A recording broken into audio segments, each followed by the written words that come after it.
The year is 433 of the Third Era. A band of assassins have initiated their attack on the Septim dynasty. One by one, the heirs of the imperial throne are dropping like flies. By the end of it, there's only one Septim standing. Technically two, we're just not supposed to know about him yet. By chance, Emperor Uriel Septim's escape route runs right through the imperial prison. The access point is in one of the cells, and that cell just so happens to hold Cyrodiil's most passionate Skooma addict. Through fate, coincidence, and or divine intervention, this moon sugar fiend is going to save the world. In today's video, I wanted to run through the main questline in the Elder Scrolls 4 Oblivion and try to beat it as a Skooma addict. You might be wondering, what exactly does that entail? And honestly, that's a great question. Cyrodiil's most decorated knight could slug back a bottle of Skooma and still cut through an army of Daedra. So for this playthrough, I figured I'd go all in on the class, build, race, and of course, moon sugar consumption. From the beginning of the questline to the very end, my character will be focused on two things. The minor fixation is completing the main quest, and the major fixation is getting his hands on as much Skooma as possible. Combining the two, this should make for a somewhat interesting experience. Of course, everything begins in the prison cell. For the character creation portion, I went with the Khajiit. It's not only because of their connection to moon sugar, but also their base stats and racial buffs will help me with the overall build. In terms of this quote-unquote challenge playthrough, which is honestly more like an experiment, the tutorial section is a freebie. Really, I'm just using this time to loot the Undercity and cave system. All of the weapons, potions, and treasures that I find in there will go towards my Skooma fund. At the same time, I'm kind of sort of refining my major skills. There's a specific class that I'm going for, and for what lies ahead, I need all of the training that I can get. After bashing my way through the goblins, rats, and zombies, I got to select my star sign. Really, for this one, I couldn't decide between two of the options, either the thief or the steed. The steed would grant me a crazy bonus to my speed attribute, which, trust me, will come in handy. On the other hand, the thief is a little more rounded, giving buffs to speed, agility, and luck. In the end, I decided to go with the steed as it enhances the playstyle I'm going for. Finally, it came time to selecting my class. The bread and butter for this whole playthrough, minus the Skooma of course, and the main questline. Doing some research, I wanted to model Khajiit after the NPCs in Bruma's Skooma Den. They're the spitting image of everything I'm striving to be. Unemployed, shifty, yet kind of friendly. According to the USP, they're all registered under a class called Pauper. Pauper offers a blend of stealth, athleticism, a silver tongue, and scrappy combat. It specializes in stealth, favors willpower and luck, and focuses on athleticism, block, blunt, hand-to-hand, mercantile, sneak, and speechcraft. In my opinion, this works well for purchasing and stealing Skooma. However, as you'll soon see, that quickly becomes an issue, but that's something I'll touch upon later. Walking back a bit, this build also offers different approaches for the questline. I could choose to be sneaky, I could run in with loaded fists, or I can move at 200 kilometers per hour, completely avoiding all interactions. For the sake of Skooma's most beneficial ability, I think the third one is my preferred choice. Once the Undercity was all wrapped up and I bashed my way through the rest of the sewer system, I emerged out into Cyrodiil. It's here that my adventure through the main storyline officially begins. First things first, I had to get my hands on some Skooma. The first person, place, and thing that comes to mind for that is my man, Shady Sam. He works the corner 24/7 and will sell to anyone. However, there was a problem with his services though. His disposition couldn't be raised, and he only had one bottle in stock. What's more, that bottle was a little expensive. 136 gold was no small fee. Plus, at the rate I'm going to be sculling these things back, I'll be broke and out of Skooma in no time. So, from here, I resorted to the 5-finger discount for my first batch of moon sugar. Referencing the unofficial Elder Scrolls pages, there are quite a few hidden stashes around the Imperial City. Many places you'd expect it from, like Lorkmir's house, and others not so much. Established citizens, upperclassmen, and even the Imperial Watch have bottles laying around. I guess what they say about guard duty is true, eh? Regardless, snagging the Skooma is pretty easy. At most, I had to slip into someone's house undetected, break through to their basement or private quarters, and then from there, their supply was all mine. Now of course, the place that comes to everyone's mind when they think of Skooma is Breville. It's practically Cyrodiil's drug capital. The most obvious spot is the Skooma Den right above Carindil's house. After getting past its hard level lock, it's like gaining access to a moon sugar factory. The den has 4 permanent residents and 3 frequent visitors. In total, it's possible to get my hands on 41 bottles of skooma while I'm here. That accounts for over a quarter of Oblivion's non-respawning skooma supply. Again though, that finite number is an issue I'll be discussing very shortly. As a side note, I did run into a problem while trying to pickpocket some of the other addicts. Believe it or not, I'm pretty new to the pickpocketing scene and wasn't too familiar with the finer details. While I successfully stole all of Roxanne Bridget's skooma, the rest of the NPCs didn't give up their supply so easily. Apparently, I was overstretching myself by trying to take all of their bottles at once. According to the wiki, the best strategy is to take 1 bottle at a time. The more items you try to take, the more your odds are lessened. Again, I didn't know that at the time, and thinking it was a glitch or a bug, I decided to just move on from the den. In the grand scheme of things though, the 23 bottles left behind wouldn't have made that big of a difference. Then for now, at least, the final part of my Moon Sugar network is Nordenor. This Bosmer sets up shop in between the Fair Deal and the Silver Home on the water. From midnight to 4 AM, he exclusively sells skooma. Nordenor can be haggled with and persuaded with, so I managed to scoop up 5 bottles for 115 gold apiece. With 49 samples of skooma in my inventory, I was finally ready to try and save the world. For those who aren't fully aware, skooma has some pretty interesting effects. Slugging back a bottle drains agility by 60 points for 20 seconds and damages intelligence for 2 points. The intelligence damage can be pretty crippling too, as it stacks with each consumption. Without a proper healer or shrine, my intelligence can and does go all the way to 0. This blocks me from using any sort of spell, mainly heal minor wounds, which definitely would have come in handy for most parts of this trial. Now, while those effects aren't the best, the benefits of skooma are actually pretty incredible. For starters, with each consumption, my strength attribute gets boosted by 60 points for 20 seconds. This works wonders for getting into fights, as it turns my baby hands into Hulk's fists. On top of that, I have more fatigue and carrying capacity. Then lastly, in my opinion, the most beneficial effect, the whole reason I wanted to do this run in the first place, is the speed buff. Same rules apply, 60 extra points for 20 seconds. Although, wherein lies the fun is skooma's ability to stack. Normally, you can pop up to 4 potions at a time. That's a speed boost of 240 points, which makes your character really fast.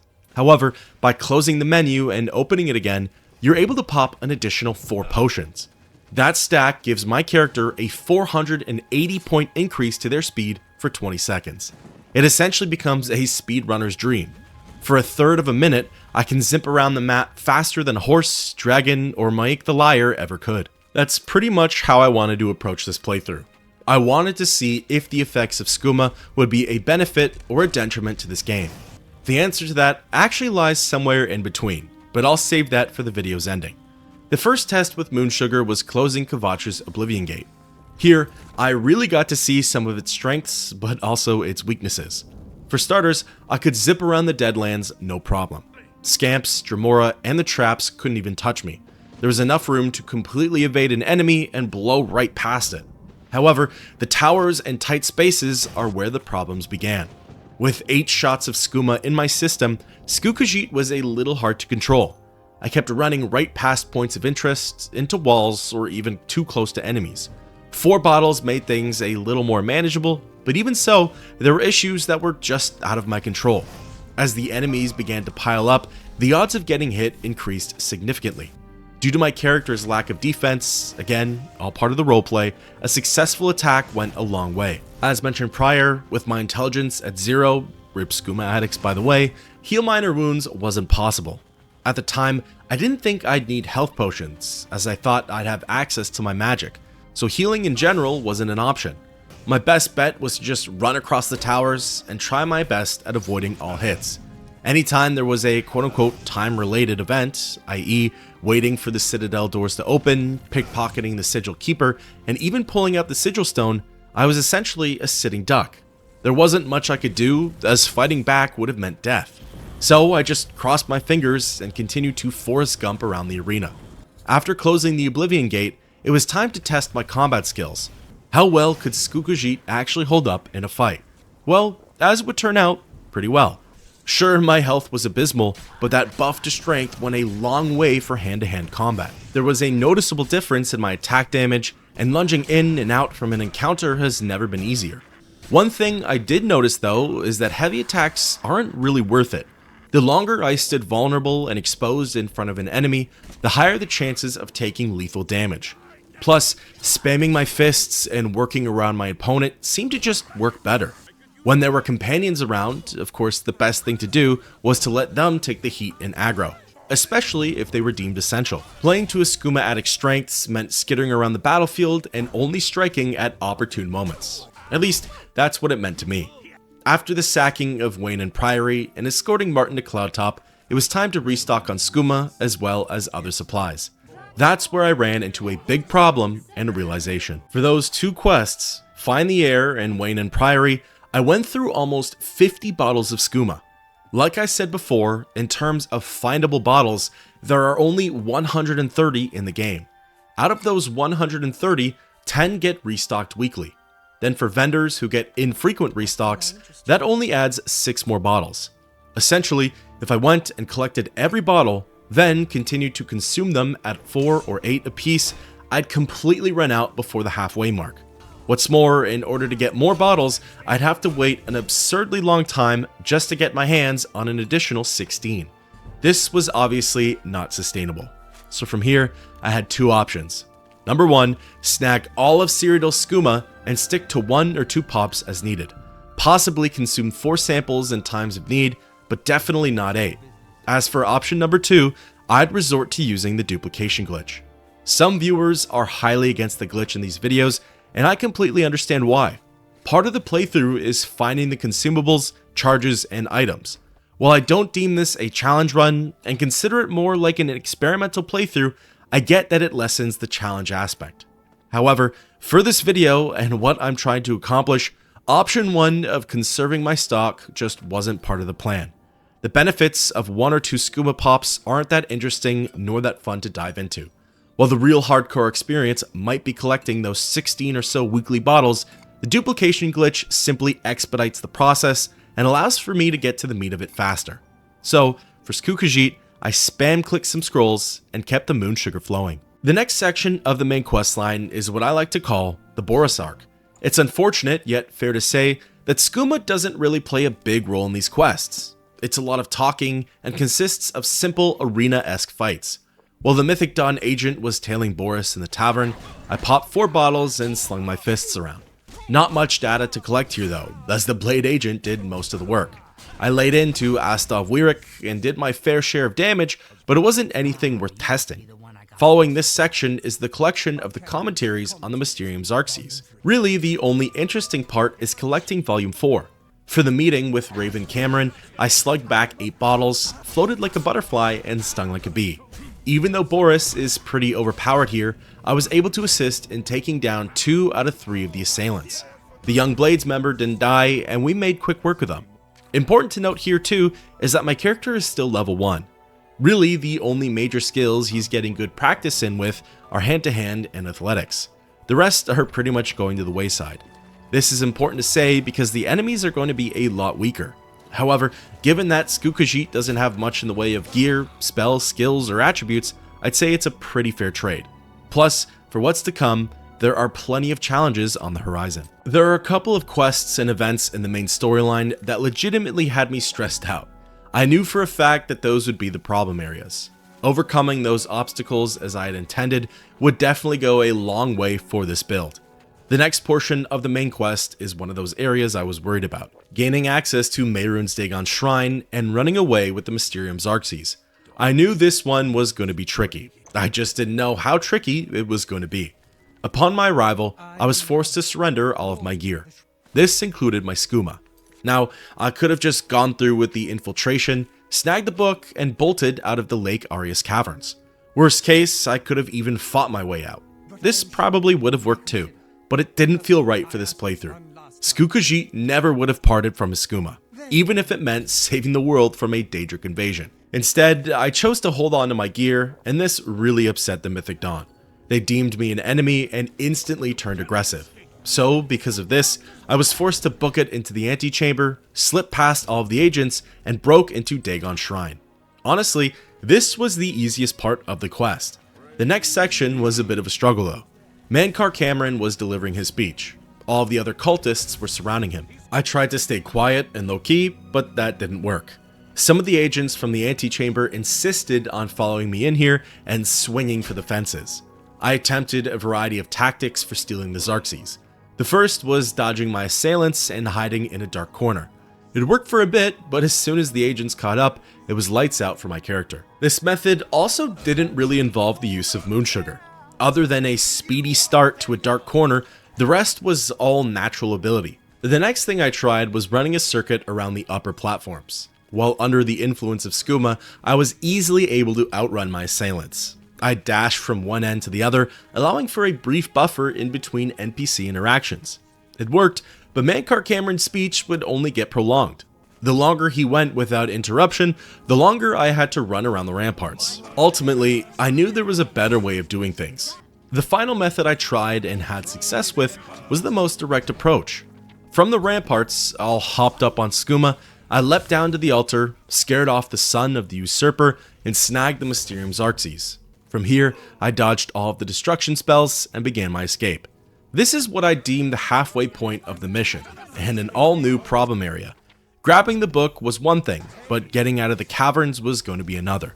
From Dagon's shrine, I had just ticked off a full room of cultists. This meant that I had to make a hasty getaway. However, the next zone, the shrine living quarters, wasn't exactly walking the bases. The tunnels were tight, long, maze-like, and most importantly, filled with the mythic dawn. Honestly, running past everyone wasn't even the biggest issue. It was taking a wrong turn and then getting cut off by all of my pursuers. This part was mostly trial and error, as every time I hit a dead end, it meant I'd have to go back to the beginning of my escape. If anything though, it really wasn't that bad.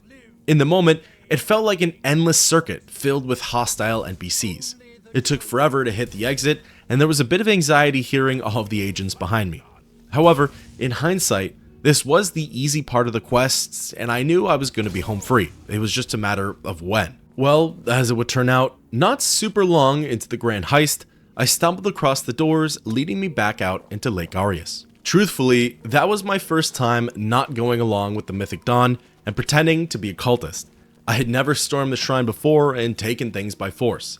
So it was really interesting to see things from that perspective. Really, all that changes though is everyone's hostility before you grab the Mysterium Xerxes. Instead of getting that unwanted attention at the halfway point, you get it from the start. So far, I've come to learn that as a Skooma addict, hopped up on 4 to 8 bottles really isn't that bad. In the fight or flight scenario, the latter gets a huge buff, allowing me to zip through the scene, avoiding most damage. Now, is it the most fun way to play? Honestly, not really. There's not a whole lot of variety, mix-up, or problem solving that I can do.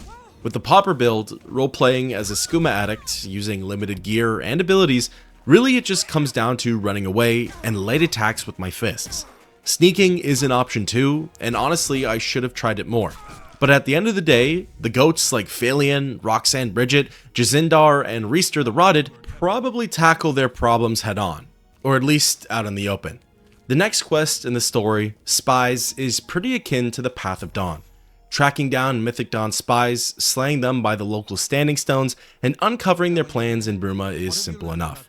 There aren't much benefits to abusing moon sugar here, other than the strength bonus when it comes to fighting Jurl and Severi Farum.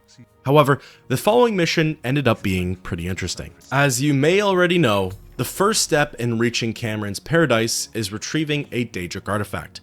Given my character's low level, I had the choice between Azura Star and Wabbajack. Picking the former, because truthfully I didn't know the latter was even an option, I set out for the Gerals. For Azura's offering, securing the 3 samples of glow dust through violence was pretty much impossible. I couldn't tag the Will-o'-the-Wisps, and bringing just one of them back to the shrine, Mel's Marion put in a lot of effort just to defeat it. After a lengthy battle between Mel's and the glowing ball of light, I decided to just go by the other 2 samples. Now, in terms of the actual quest itself, I assumed it was going to be easier. Taking out 5 vampires doesn't sound like the hardest thing in the world. However, it ended up being way trickier than I thought. The very first baddie, Nil Elf Daughter, swung at me with a claymore. In only a couple of hits, I was down for the count. There wasn't nearly enough time for me to get in there and work my magic. So, investing in some health potions, I slugged back 2 bottles of Skooma and left the remaining 2 potion slots available for any health regen. Something worth noting is that after consuming 4 potions via hotkey, I'm unable to drink any more until the effects have worn off. This is because, believe it or not, drinking 8 potions is considered an exploit/glitch. Most people probably know this, but if you aren't aware, you're only supposed to be able to take 4 consumables at once. The effects of those consumables then have to wear off, i.e. 20 seconds for Skooma or instantly for health potions. This is before you can drink any more. So 8 bottles of Skooma is a blessing in disguise, but 4 off the hotkey means I can't heal until 20 seconds are up. So for these moments, 2 pops on the hotkey followed by 2 pops of health pots at a time. Irrelevant rant aside, really I only had trouble with the last 3 opponents. I couldn't quite take on Umar Grakar alone, so I dragged her out of Gutted Mine and brought her right over to Melsmarion. Together with his ghost, we ended up defeating her no problem. My strategy was to just hold aggro, dance around the shrine, and let Mels get his cheap shots in. I tried to get Umar stuck on the benches and altar, impeding her movements if only for a second. Sometimes it worked, and sometimes it didn't. In the end though, that was 3 down and 2 to go. Due to my success, and because I ended up aggroing the final 2 vampires as a pair, I decided to just run the same strategy back. Arenaldo the Witch Hunter dropped pretty easily, but Grola Go Muzzgul was the real problem. Due to him being 2 levels above my character, his overall gear, as well as his health, I had another thing coming. Gola was able to shred through Mels and then quickly flip his attention back to me. After a lot of trial and error, I ended up discovering the best way to hold out. Wedging myself in between some rocks, I was just out of Gola's reach, yet still able to hold his attention. This meant that Mels was free to slash away at the orc, chipping away his health bar. Finally, after quite some time, all 5 afflicted brethren were dead, Azura gifted me her star, and I was 1 step closer to closing out this build. As for the next couple of quests in this storyline, I was actually pretty confident in Skukajit's ability. Bruma Gate consists of closing another Oblivion Gate. Breaking the siege of Kvatch was simple enough, and I knew my way around the Deadlands. Really, the only wildcard was Captain Bird. I knew that he'd cover my 6, but I also knew that I'd be leaving him in the dust. The whole point of this quest is to show him how to close an Oblivion Gate, but he couldn't keep up with me, so I figured I'd just go out and close it by myself. Well, as it would turn out, that's not really an option. Reaching the Sigil Stone, the game informed me that I had to wait for Bird, as he needed to see how it was done. So for a couple of minutes, I was running laps around the Sigillum Sanguis, dodging my Daedric assailants. In the moment, I thought I had made the wrong call here. I thought to myself, maybe I should have just fought with Bird and gotten all the way to the tower.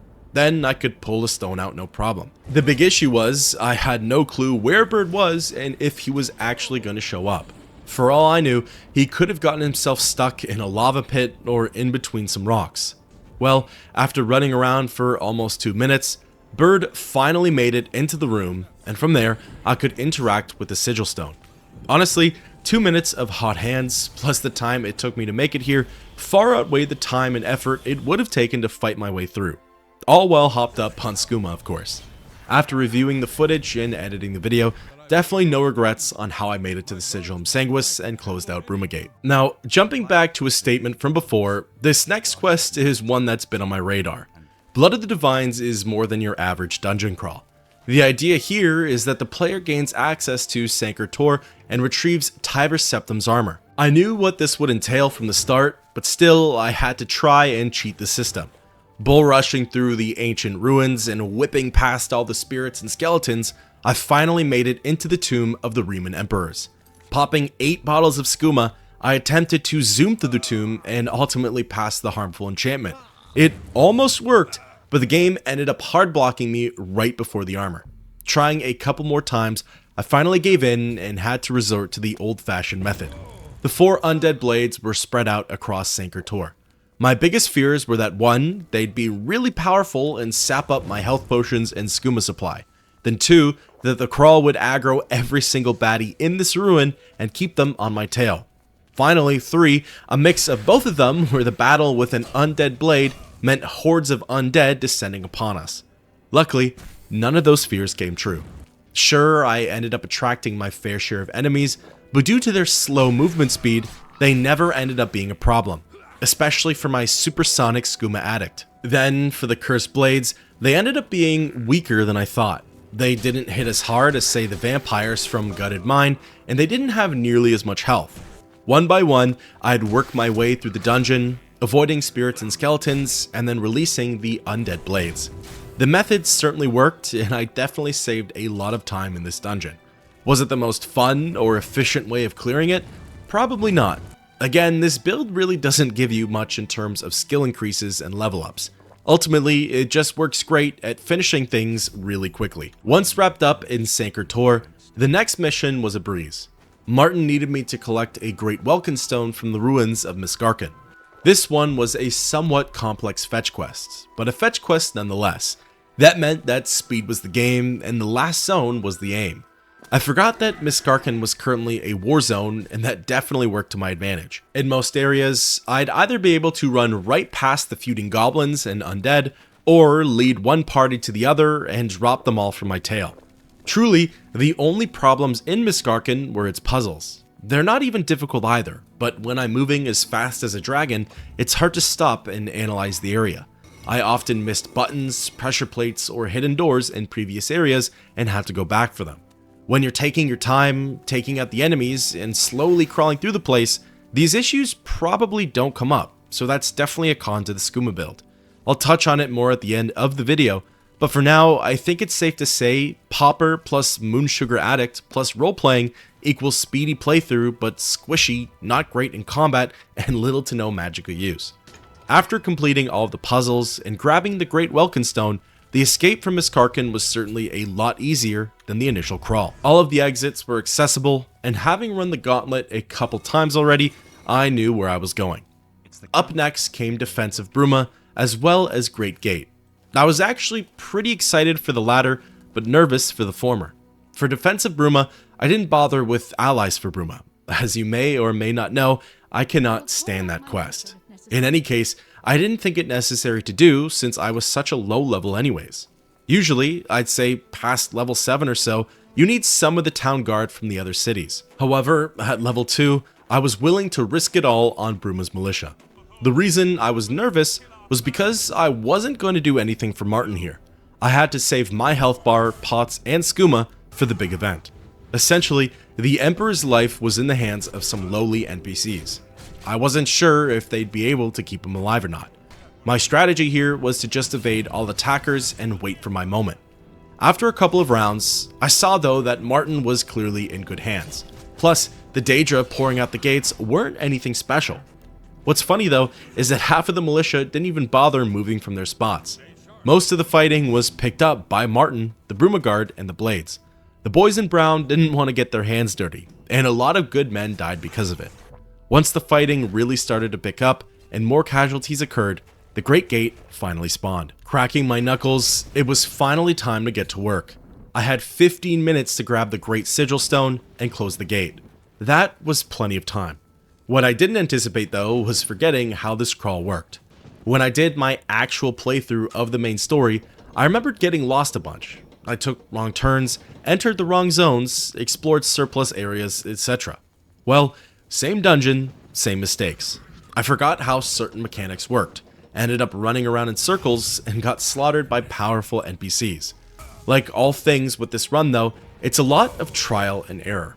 I guess I just assumed that since time was of the essence, a speedy character would dominate this quest. Well, that assumption wasn't technically wrong, it came with its own assortment of problems. If I thought the Deadlands were tricky, I should have waited until the main tower. For example, there was one area in particular that contained 3 citadel doors. Each door needed to be activated in order for it to open. There's probably a 2 to 3 second buffer before that happens, meaning that I was a sitting duck with low HP. After dying a couple of times, I finally made it through one of the doorways. That's when I found out though it only led to a room with a container. Trying again on another door, I thought I was home free. It ended up leading me to 2 other citadel doors, each one leading to a dead end. Essentially, I'm saying this to hammer home a point that I made back in Miskarkand. There's really not much time to analyze the area and learn its puzzles. I felt like I had to charge head-on into most situations and deal with the punches as they were being thrown. However, so long as there are no mandatory boss fights, nothing was truly impossible with this build.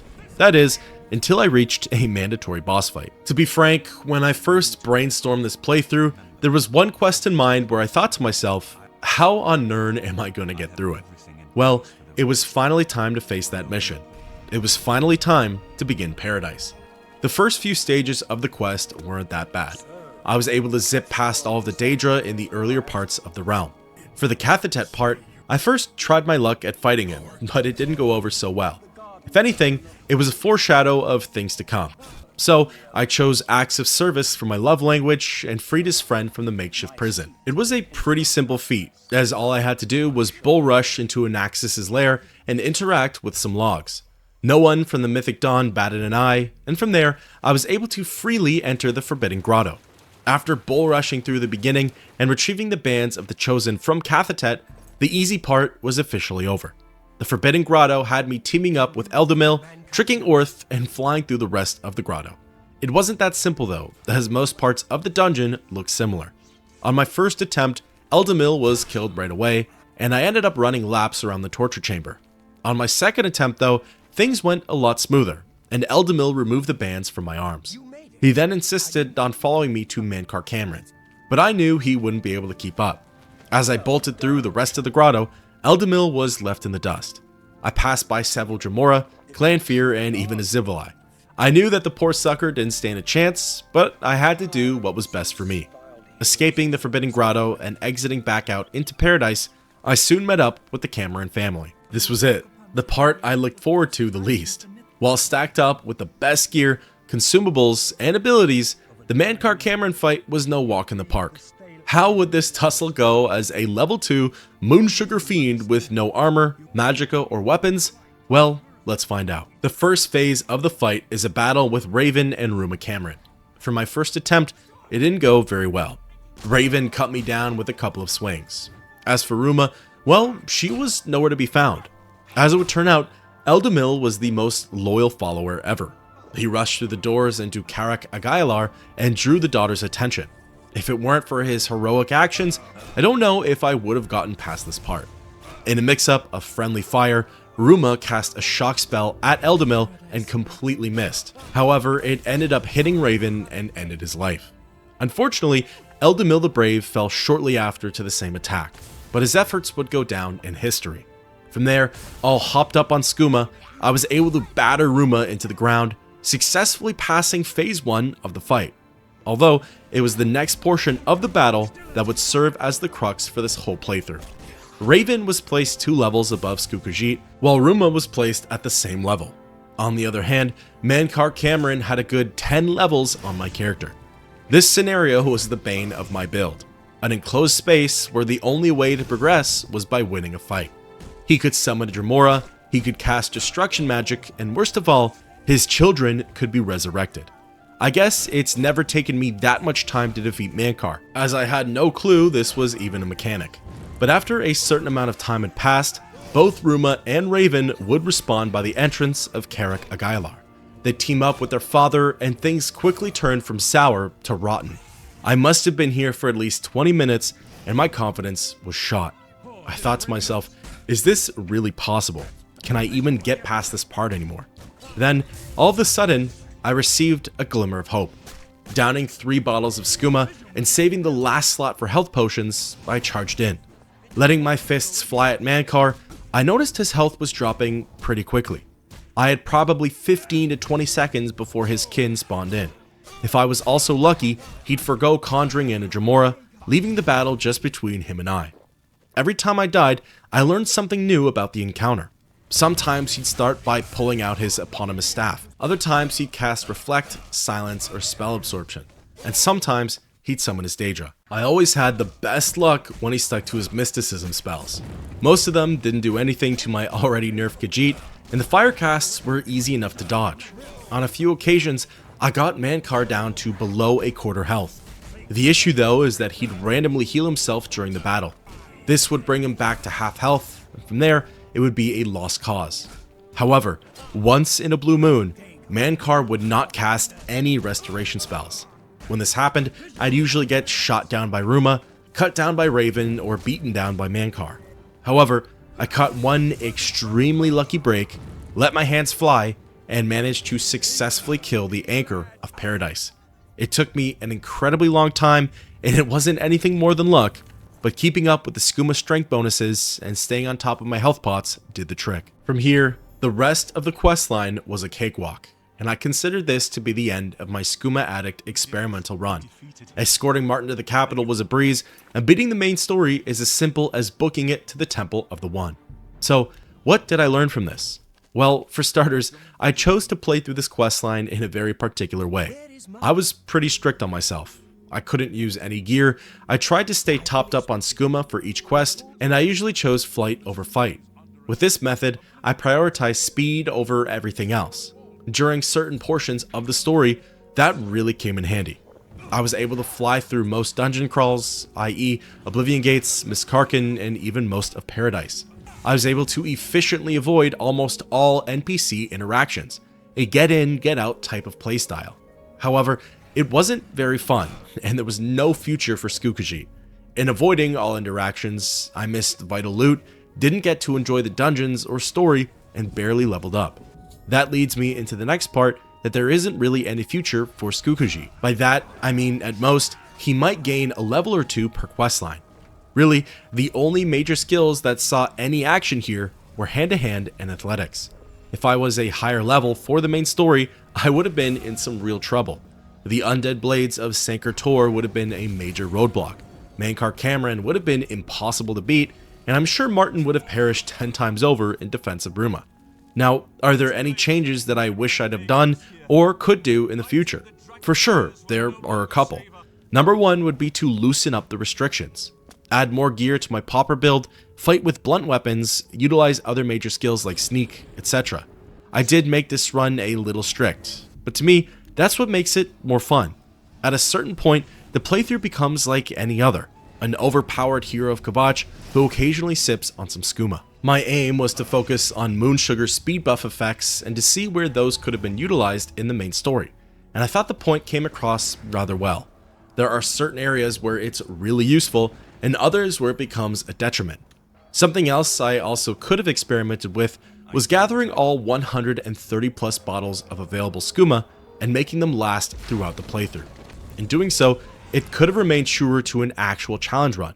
However, in my eyes, that acts as a different experiment, and again, it doesn't interest me to only pop 1 or 2 bottles of skooma per quest. I wanted anywhere between 4 and 8. Overall, I enjoyed myself and learned something from this run.